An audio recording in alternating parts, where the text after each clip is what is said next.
Habang papalapit ng 2026 NBA All-Star Weekend, mainit na naman ang usapan kung sino-sino ang sasali sa 3-point contest. As of early February 2026, wala pang official lineup pero base sa performance ngayong 2025-2026 season, ito ang mga pangalan na inaabangan ng fans.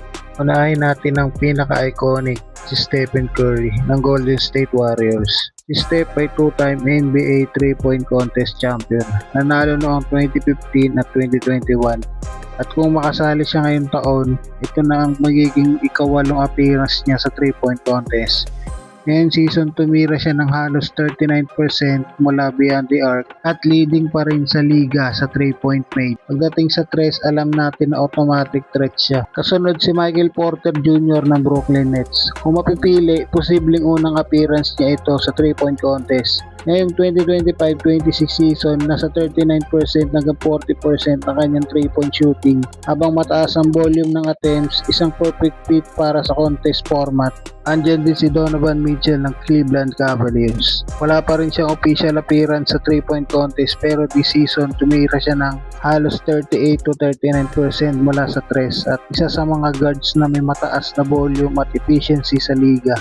Isa sa mga tahimik pero delikadong shooter ay si Royce O'Neal ng Phoenix Suns. Kung sakaling mapili, magiging unang appearance din niya ito.